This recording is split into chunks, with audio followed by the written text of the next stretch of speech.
O assunto de hoje, todos os assuntos são importantes, né? Afinal, nós estamos estudando aqui, o que nós estamos estudando? O que é preciso saber para ser salvo. Todo assunto tem que ser importante, né? Mas o de hoje, eu diria que é assim, é mais ou menos o centro da série. O centro. Porque a gente vem estudando até agora, começamos vendo como é que o mal entrou no mundo. Para se salvar, ninguém pode se salvar sem entender isso.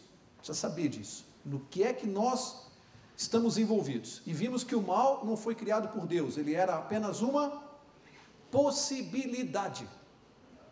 Era a decorrência do livre-arbítrio. Se nós fizéssemos uma má escolha, e o que é má escolha aqui no caso? Escolher desobedecer a Deus. Se escolhêssemos desobedecer a Deus, o mal surgiria. Então, ele era uma possibilidade, ele não foi criado por Deus. Outra coisa que nós estudamos aqui, Deus sabia que o mal surgiria? Sim ou não? Deus sabe todas as coisas. Mas por causa disso ele determinou a existência do mal? Não, ele sabia, mas não determinou. Ele apenas previu com antecedência. Pela sua onisciência. Deus não determinou a existência do mal, mas previu a existência do mal.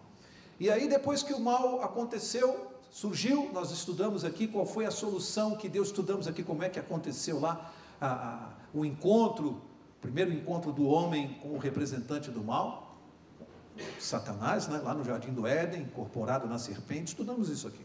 Vimos que lá não se tratava da questão de comer um fruto ou não, como muita gente pensa, isso é bobagem. Lá a questão central era a questão da obediência. E o homem falhou, e falhou feio, porque desconfiou de Deus. Estudamos isso aqui.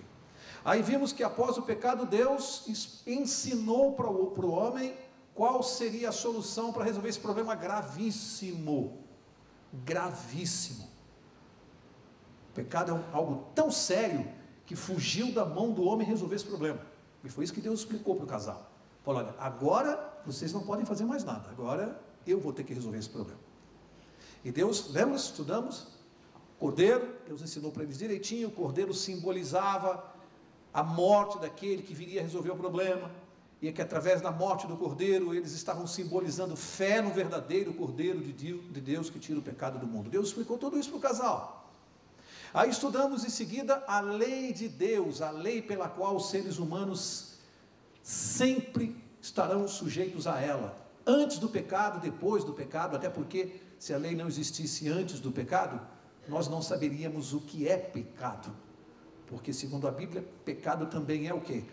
A transgressão da lei. Se não existe uma lei anterior, não existe pecado.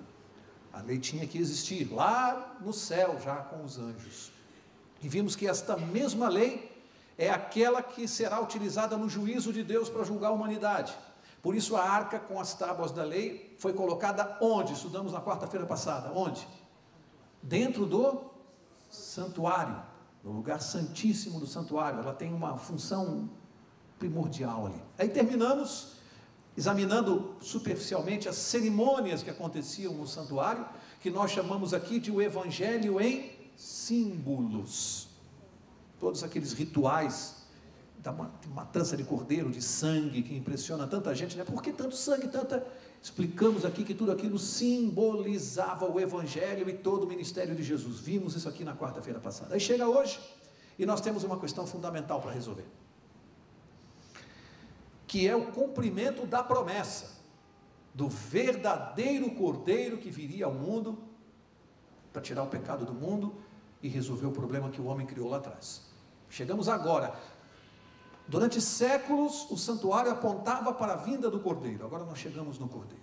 E aqui nós temos questões fundamentais para entender essa noite. Não dá para sair daqui sem entender isso. Não dá. Porque é fundamental para a nossa salvação. Primeira questão era a seguinte, é uma questão que surgiu lá no Éden, e tem muita gente que ainda se confunde ou tem dificuldade nessa área. Uma das acusações que Satanás fez a Deus no seu governo lá do céu, e no jardim do Éden, uma das acusações foi a seguinte: ele dizia que é impossível Deus ser ao mesmo tempo justo e misericordioso.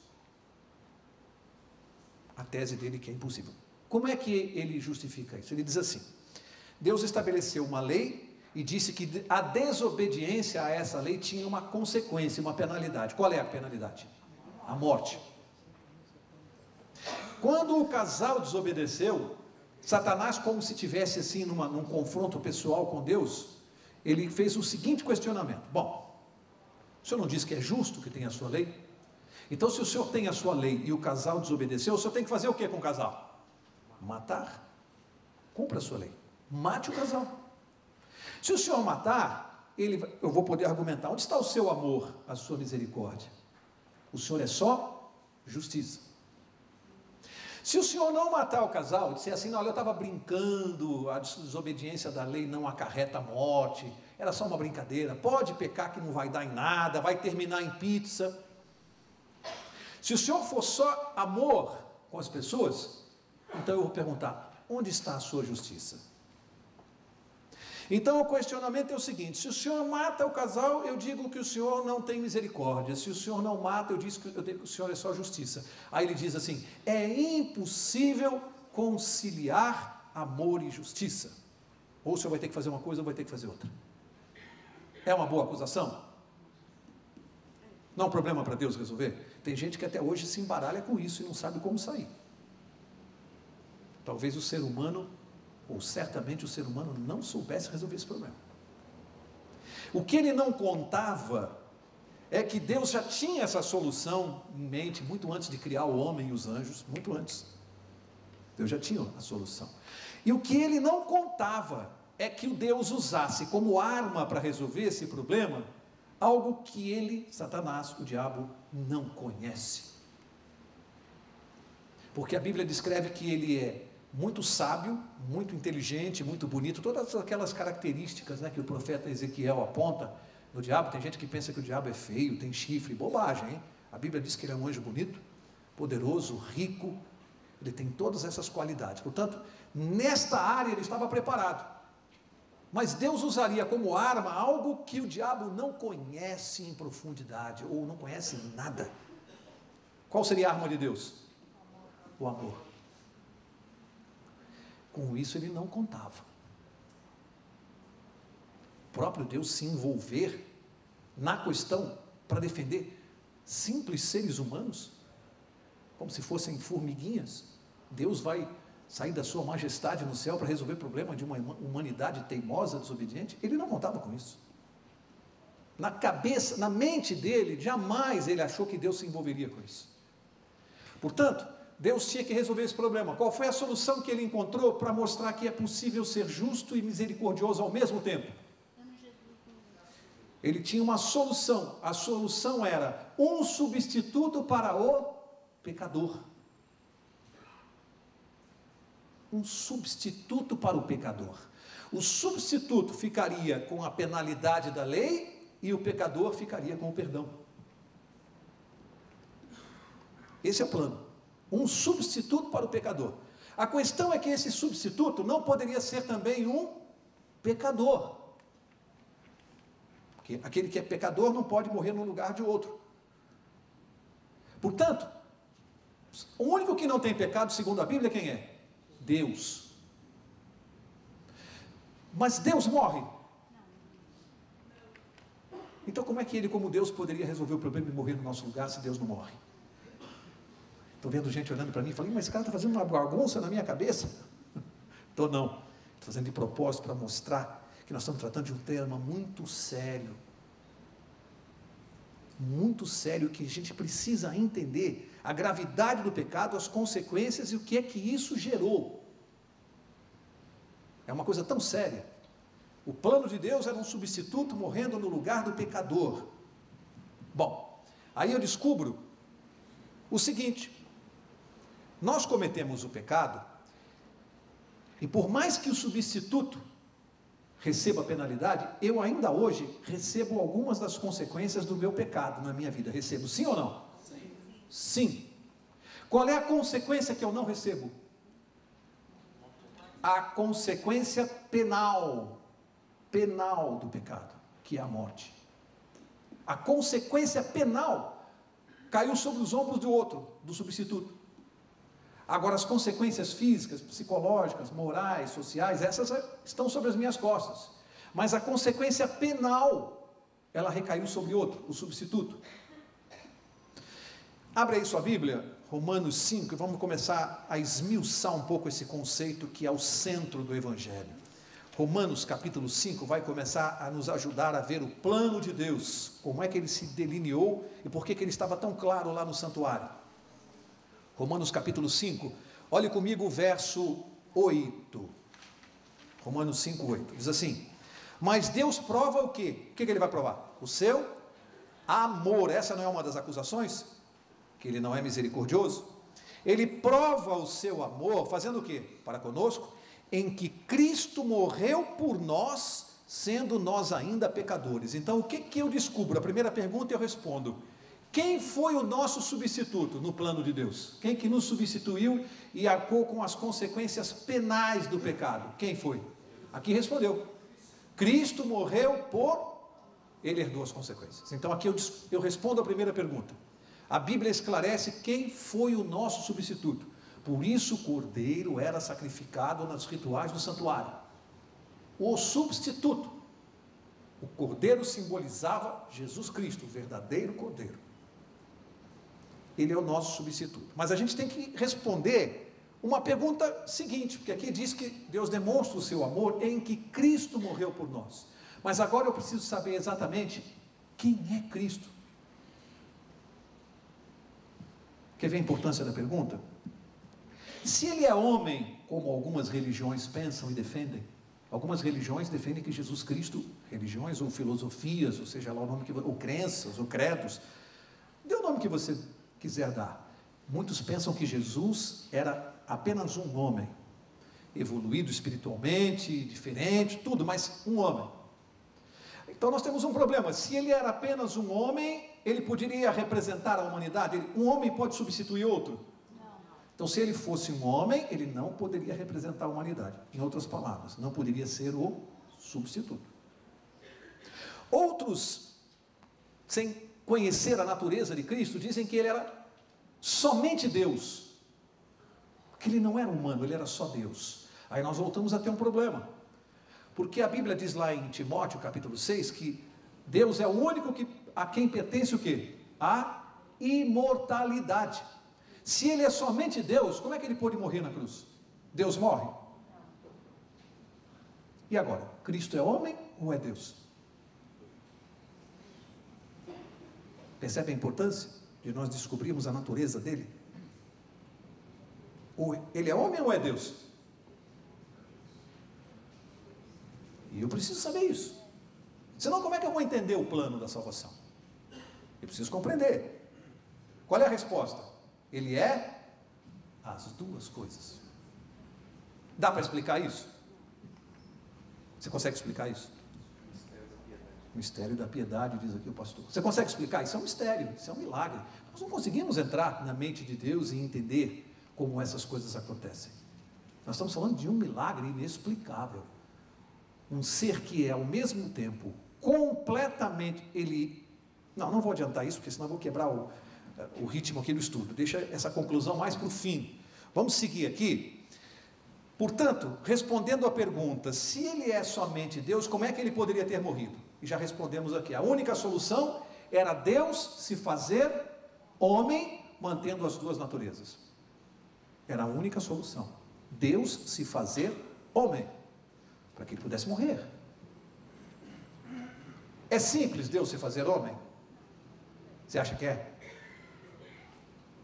Acho que foi uma solução simples para Deus se fazer homem. Isso é uma coisa tão profunda que a gente tem que meditar isso pela eternidade, o que é Deus se fazer homem. Olha o tamanho da encrenca que nós arrumamos para Deus através do pecado. Olha o tamanho da encrenca. Ele tinha que se fazer homem para poder morrer.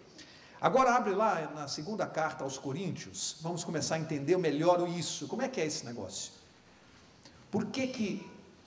Como é que funcionava esse Deus se fazer homem? Segunda carta aos Coríntios, capítulo 5, verso muito conhecido, muito lido, muito conhecido. Nós vamos lê-lo aqui já por um outro enfoque.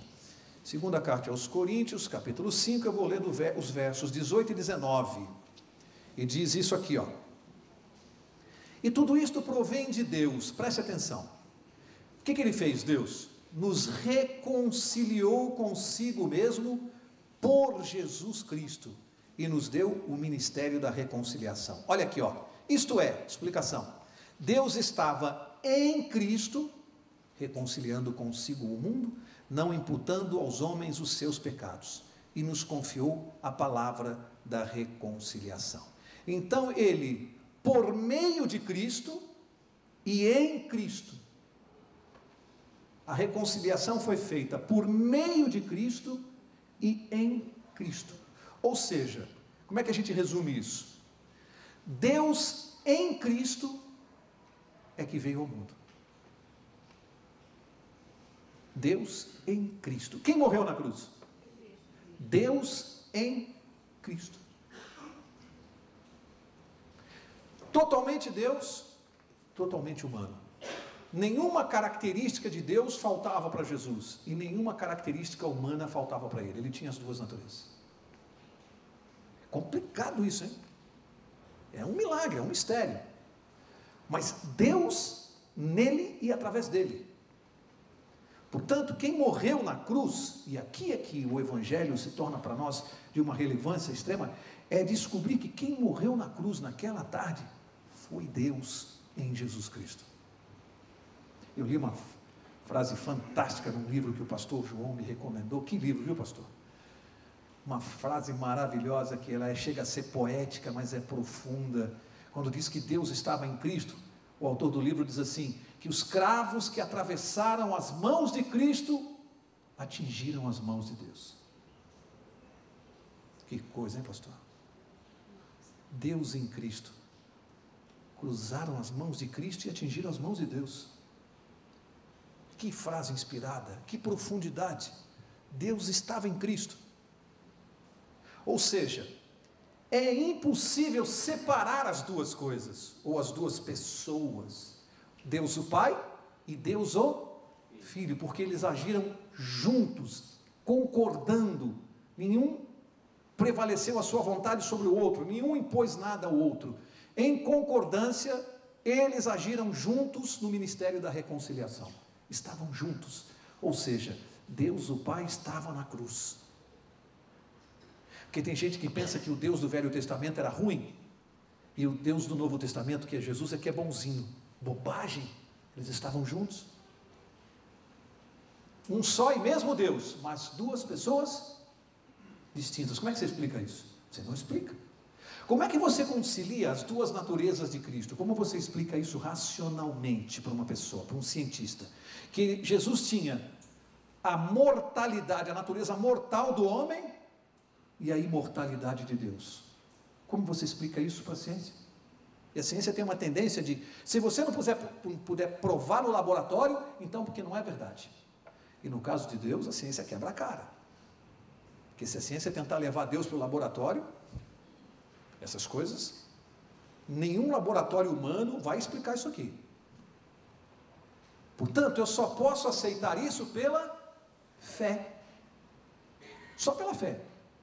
Ou seja, não há nenhum livro humano que possa me explicar isso. Eu tenho que aceitar pela revelação de Deus. Nós sabemos isso porque Deus nos revelou. E eu não preciso entender o mistério da piedade para ser salvo. Eu preciso acreditar nele, porque Deus não vai me explicar como ele faz isso. Deu para entender? Não adianta eu tentar entender como funciona, eu preciso crer que é assim, para ser salvo. Eu preciso entender que é assim. Jesus Cristo era completamente Deus e completamente humano.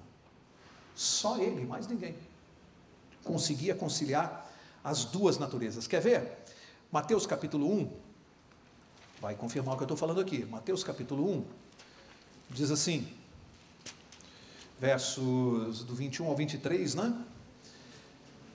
Mateus 1, 21 ao 23, diz assim, ó, ela, se referindo a Maria, dará à luz um filho, e lhe porás o nome de Jesus. O que quer dizer Jesus? Porque ele salvará o seu povo dos pecados deles. O que quer dizer Jesus? Salvador. Verso 23. A virgem conceberá e dará à luz um filho, e o chamarão pelo nome de Emanuel. Por que deram o nome de Emanuel para Jesus? Que quer dizer Deus conosco. Deus em Cristo. Deus conosco. Cristo pisando nessa terra era Deus conosco. A Bíblia diz com todas as letras quem Ele é. Se você pudesse botar as mãos no bolso de Jesus, pegar a carteira de identidade dele, e você fosse olhar a filiação, o que estaria escrito na filiação dele? Deus. Data de nascimento? Eterno. Qual o problema? Qual o problema? Quando é que o senhor nasceu? Eu nunca nasci. Eu sou eterno. Percebe com que tipo de ser humano o homem conversou aqui, andou? Quem nós matamos na cruz? Quem nós matamos? É Deus. Deus conosco. A Bíblia diz claramente quem é Jesus. Ela não deixa em dúvida a identidade dele. Não é à toa que João, quando começa o Evangelho, ele já vai direto ao assunto, né? Ele já começa logo falando quem é Jesus. João foi direto ao ponto. Ele é o verbo estava com Deus, o verbo era Deus. Colossenses capítulo 1 vai deixar isso, vai trazer uma nova maneira de entender isso. Colossenses, depois de Filipenses, Colossenses capítulo 1, veja o verso...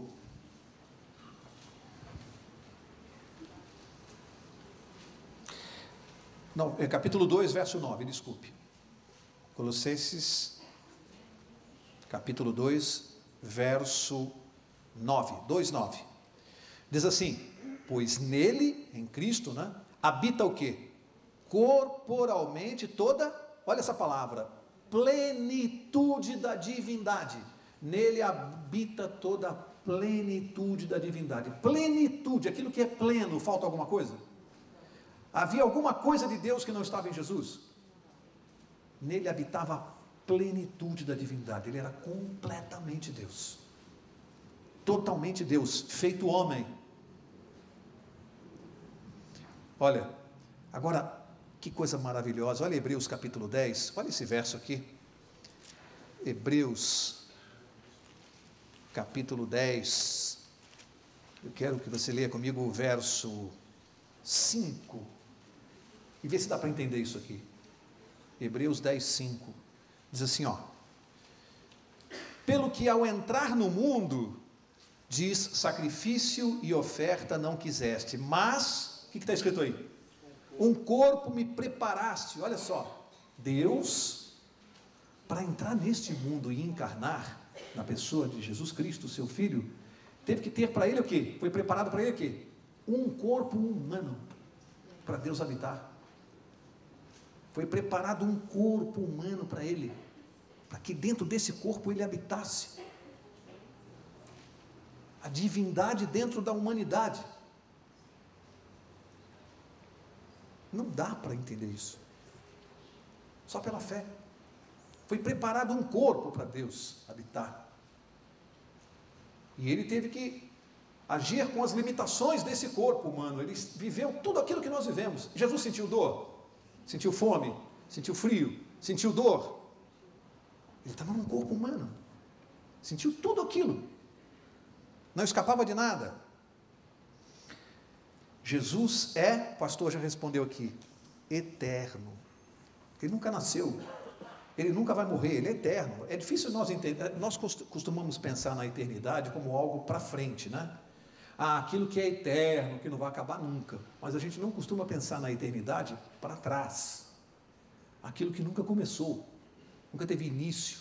Jesus não tem início nem fim, ele é eterno. Complicado isso. Deus, eterno. Existência sempre. Olha, essas duas naturezas de Cristo, a sua eternidade, essa revelação que eu só tenho acesso a ela através da Bíblia, através da palavra de Deus, em nenhum outro lugar do mundo, ou nenhum outro livro você tem esta revelação. Só a Bíblia nos traz isso. É uma informação que você só vai encontrar na Bíblia. A natureza de Cristo, quem é, Ele é. O que Deus fez está aqui, na palavra de Deus, na sua palavra. Só essa informação já seria suficiente para nós meditarmos a vida inteira, muito mais do que todos os livros que o homem já escreveu. Nada que o homem tenha escrito vai nos fazer meditar mais do que isto aqui. Só essa questão aqui, para entender, porque a gente não consegue entender. Olha, como Jesus, sendo completamente Deus, sendo o próprio Filho de Deus, tendo na sua natureza a divindade, como ele se fez homem e habitou num corpo humano, eu não sei explicar para vocês, porque a Bíblia não explica. Mas eu agradeço todos os dias da minha vida por isso. Porque o motivo pelo qual ele fez isso, a Bíblia revela. Louve a Deus e agradeça porque ele fez isso. E não foi uma coisa simples de fazer. João capítulo 1, tem um verso aqui que a gente lê um monte de vezes, mas às vezes não para pensar exatamente o que esse verso está dizendo, a enormidade do que esse verso está dizendo. João capítulo 1, vou ler alguns versos aqui em sequência.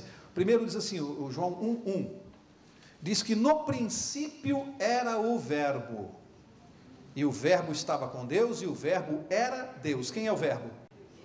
Jesus. Onde ele estava antes de encarnar e vir a esse mundo no ventre de Maria, encarnar, antes dele aparecer aqui, naquela manjedoura, onde ele estava? Onde ele estava? A Bíblia respondeu, ele estava com Deus, ele era Deus. Veja de onde ele saiu para vir para a barriga de Maria e habitar num corpo. Você acha que ele melhorou ou piorou de situação? Alguém tem dúvida? Ele estava ocupando o trono de Deus, com todas as glórias de Deus e todas as potencialidades de Deus. Aí vem para um corpo humano, vem aqui para esse inferno. Ele melhorou ou piorou de vida? Acho que claro, né? Claro que piorou. Verso 2, ele estava no princípio com Deus, e olha o verso 3 o que diz: todas as coisas foram feitas por meio dele, e sem ele nada do que foi feito se fez. A Bíblia está dizendo que Jesus Cristo, quem é? Estava no princípio com Deus, e tudo foi feito por meio dele. Quem ele é? O Criador de todas as coisas. Jesus Cristo nos criou, criou o mundo, criou todas as coisas. Ele é o Criador, claro, ele é Deus. Veja quanta informação importante. Ele é o Criador. Sendo o Criador, ele é o Criador da lei moral que existia lá no céu com os anjos.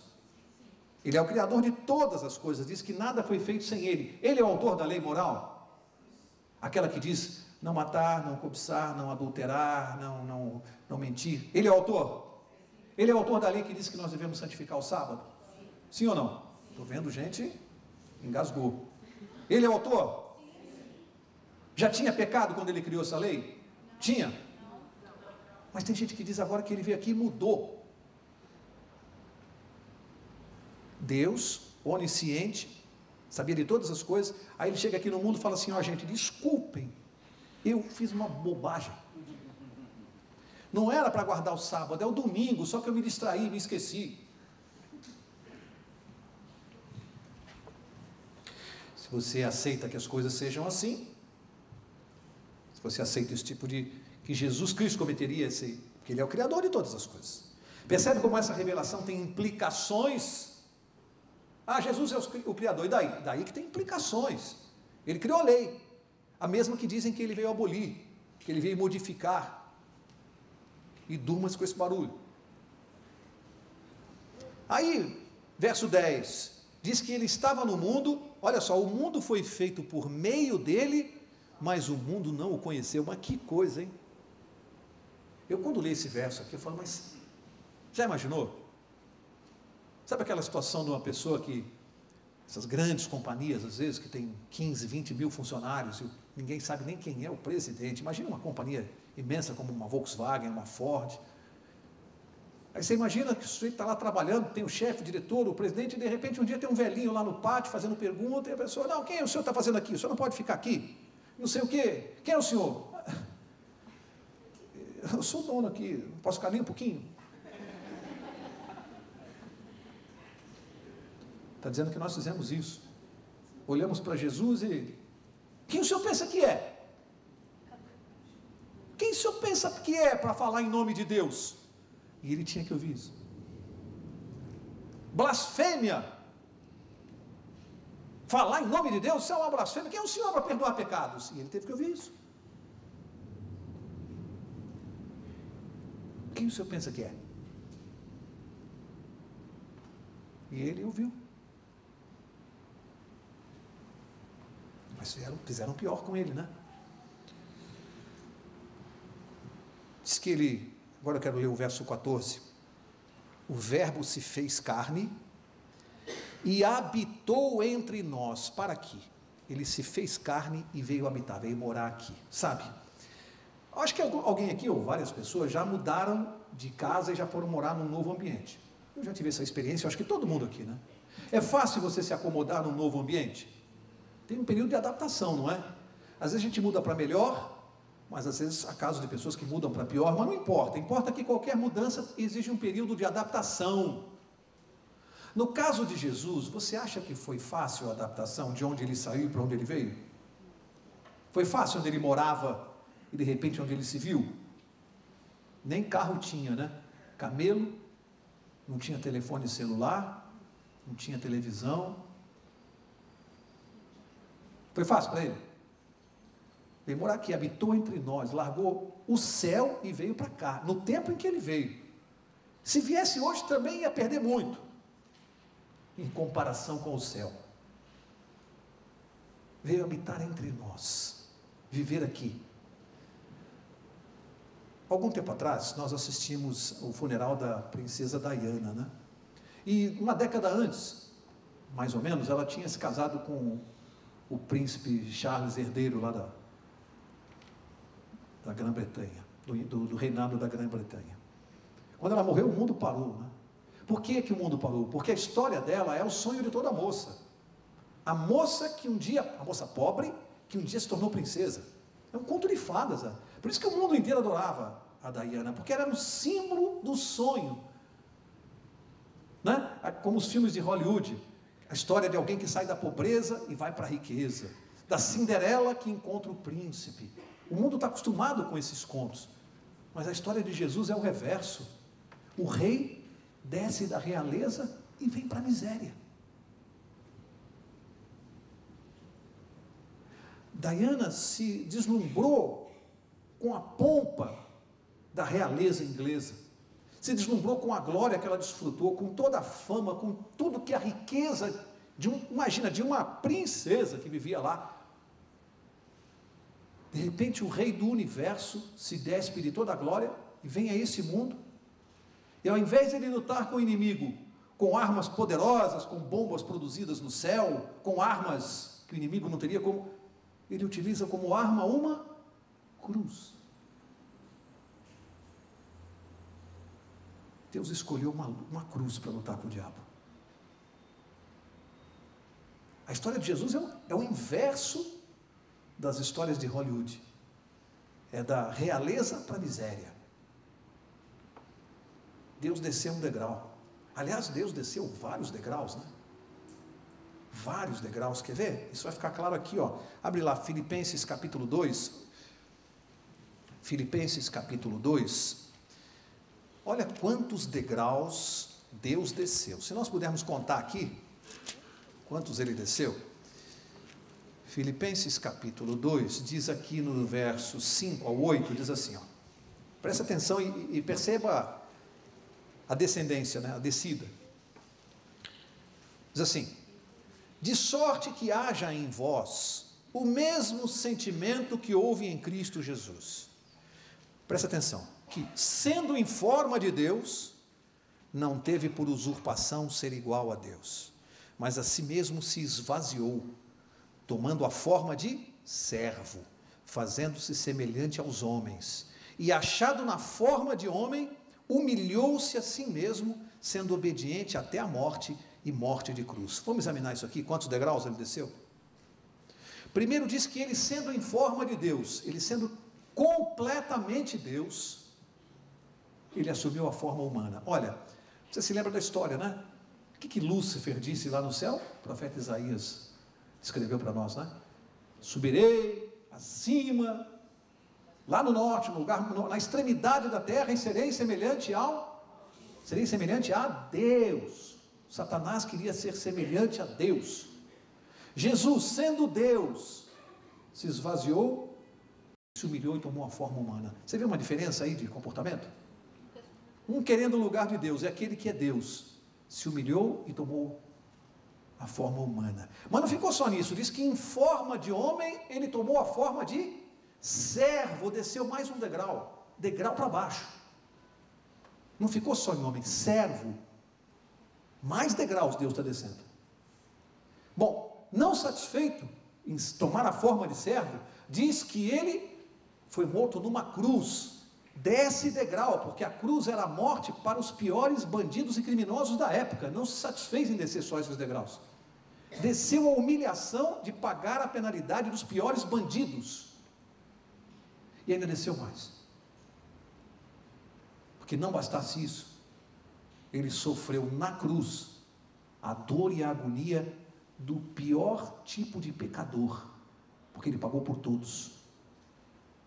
Então, o Deus Santo, Imaculado, Todo-Poderoso, veio a este mundo e sofreu na pele e foi tratado como o pior tipo de ser humano que já pisou nesse mundo. Quantos degraus você acha que Deus desceu? E nós só queremos subir, né? Nós queremos ser exaltados, nós gostamos de ser colocados acima, sermos valorizados, e Deus só desceu, por nossa causa. Diz que ele se esvaziou de quê? Cristo se esvaziou o quê? Da divindade? Sim ou não? Sim. Não, ele continuou sendo Deus, ele não se esvaziou da divindade, de forma alguma, ele se esvaziou dos privilégios da divindade, porque ele nunca usou os poderes da divindade em seu próprio benefício. Ele não disse assim, ó, agora eu não vou sentir dor, eu sou Deus, não vou sentir dor, pode cravar os pregos aqui. Ele fez isso? Ele abriu mão de todos os privilégios da divindade e continuou sendo Deus. Como é que é possível isso? Não sei. Ele só usou o poder divino em benefício do próximo. Ressuscitou, curou, aí ele usou o poder divino. Nunca dele mesmo, mas sempre o poder que vinha do Pai. Só usou em benefício dos outros, em benefício próprio ele nunca utilizou. Quantos degraus Deus desceu? Quando a gente se lembra disso e olha para a nossa vida, será que nós estamos dispostos a descer um degrauzinho só? Às vezes para sermos um pouco mais humildes? Será que a gente se dispõe a descer um degrau só? Depois de tantos degraus que Deus desceu. Penúltimo verso da noite para a gente ir embora, Hebreus capítulo 4, diz que ele era completamente Deus e completamente homem, não é isso que nós estamos vendo aqui? E sendo completamente homem, qual é a característica dele especial? Sendo completamente homem. Hebreus 4, verso 15, você conhece esse verso? Diz assim, pois não temos um sumo sacerdote que não possa compadecer-se das nossas fraquezas, porém um que, como nós, em tudo foi tentado, mas sem... Qual era a característica especial de Jesus? Sendo homem, o que diferencia Jesus de nós? Ele não tinha pecado. Ele podia nos representar? Veja, em forma de Deus, ele poderia representar a Deus na reconciliação. Em forma de homem e sem pecado, ele pode representar a humanidade. Então ele pode fazer a intercessão entre Deus e o homem. Ele é a ponte.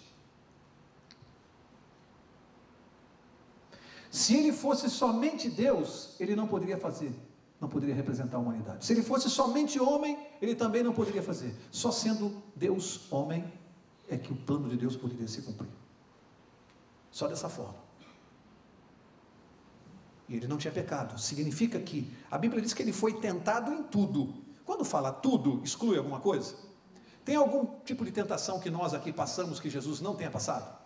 Porque tem gente que pensa assim, mas Jesus, ele não tinha a tentação que nós temos hoje. Você acha que não?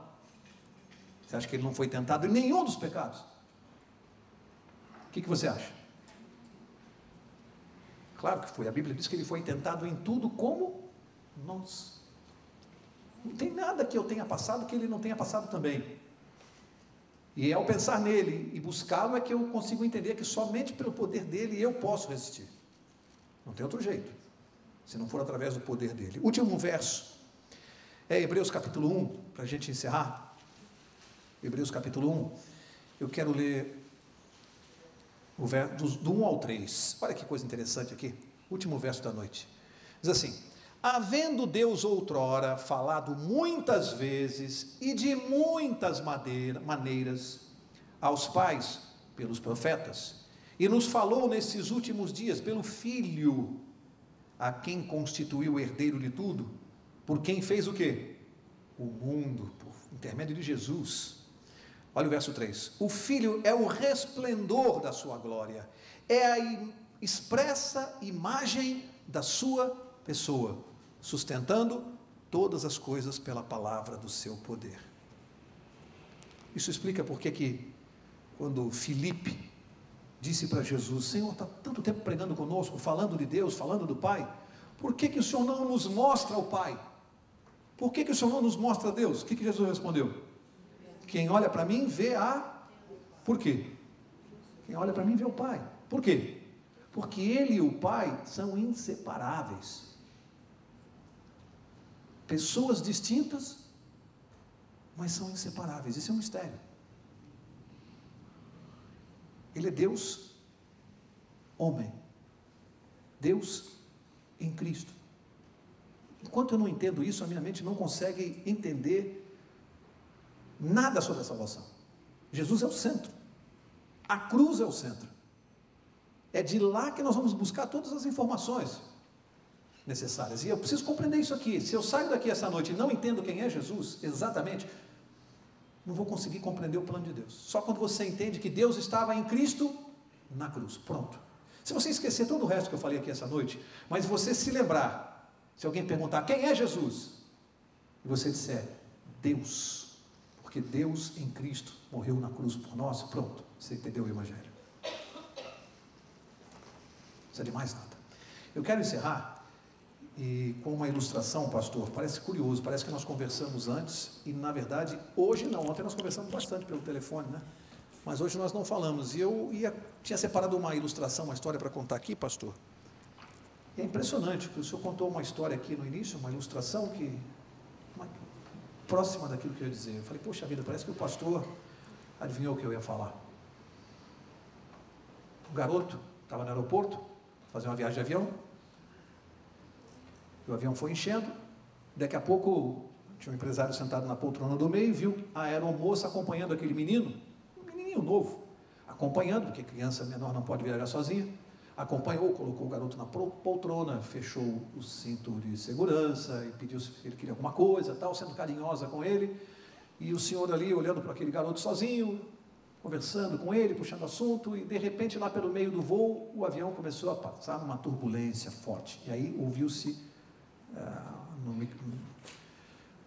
no falante, o piloto dizendo assim, para atarem os cintos de segurança, porque passariam por uma região de muita turbulência e que as pessoas se mantivessem calmas. E realmente o avião começou a balançar muito, e as pessoas apavoradas, e aquele senhor se segurando na poltrona, e ele percebeu que o menino continuava no seu videogame, ele jogando como se nada tivesse acontecendo. Cinto atado, e o garoto ali, no joguinho, e não tem nada que nos deixe mais nervoso que quando você está nervoso e uma pessoa está jogando videogame do seu lado. Quando meu filho faz isso... E o garoto continuou jogando videogame, nem aí para turbulência, para cima, e o homem lá branco, e as pessoas nervosas, e aquilo durou uns 10 minutos, e o garoto nem aí. Ao final, o avião pousou calmamente, o homem transpirava, tirou o cinto, e o garoto ali tranquilo, aí o homem olhou para ele e falou, olha, vou te perguntar uma coisa, porque agora que já passou, senão não ia tocar no assunto. Você não sentiu medo, não, naquela hora que o avião balançou? Você não sentiu nenhum medo? Ele falou assim, não. Ué, você não sentiu? Por que você não sentiu medo? Porque o piloto é meu pai. Parecida com a história do pastor. Confiava tanto no pai, na competência, que ele ficou tranquilo. O avião está na mão do meu pai, por que eu vou ter medo? Aí eu pergunto para você, nós estamos num voo turbulento, sim ou não? Sim. Seu avião está balançando muito? Ixi, tem gente que falou que... Tem gente que já está até... botando tudo para fora. Tem gente usando até aquele saco do avião, né? Tem gente que está de cabeça para baixo, né?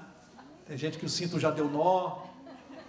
Mas o avião de todo mundo está balançando, eu garanto para você. Por quê? Porque nós todos estamos dentro do avião. Não tem ninguém fora do avião. Está balançando? A questão é você responder se você confia no piloto. Balançar o voo vai.